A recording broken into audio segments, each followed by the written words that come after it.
Katrina, this is Bet Home's new show house. As you can see, it's fully decorated, fully furnished, purely for sales reasons.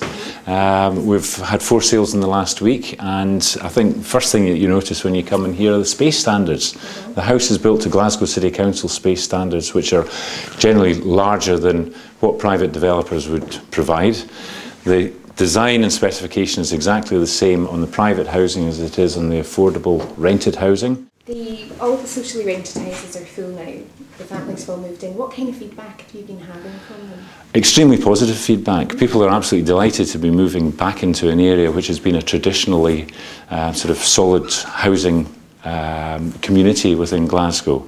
We're rebuilding a community, and I think there's a great sense of community developing in the area, and there are a lot of community facilities which we have in the area. The important feature of the Oatlands development is going to be public art, and we wanted for the public art to be located in the most conspicuous locations.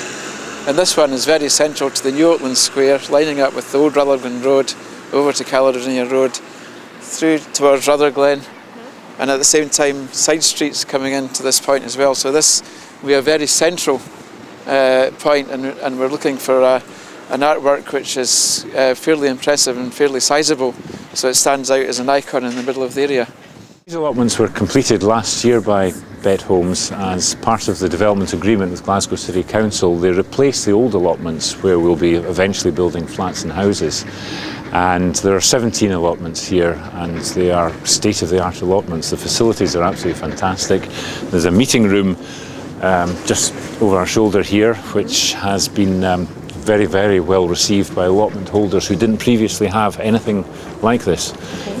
So, as you can see, there's a number of them out already, getting ready for the summer, and it'll be end of last year. This whole area was just a blaze of colour. It was fantastic, and pretty sure it's going to be exactly the same again over the next few months. How much did the development cost? The whole project is it's an investment of £220 million, ultimately. To date, the company has spent £25 million on infrastructure and cross-subsidy for the social housing.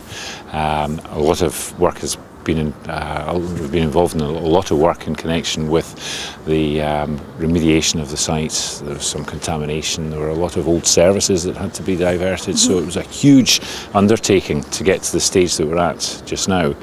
And the business model for the project is based on the sales, the private sales in the future years, recouping the investment that Bet Homes has put into this project with support from the Bank of Scotland and Lloyds Banking Group. So you were saying earlier, the people who were here before, it was about 170 families. Roughly 170 families, which we were required by the council's brief to rehouse, and to enable us to actually do all the infrastructure work that we've now done.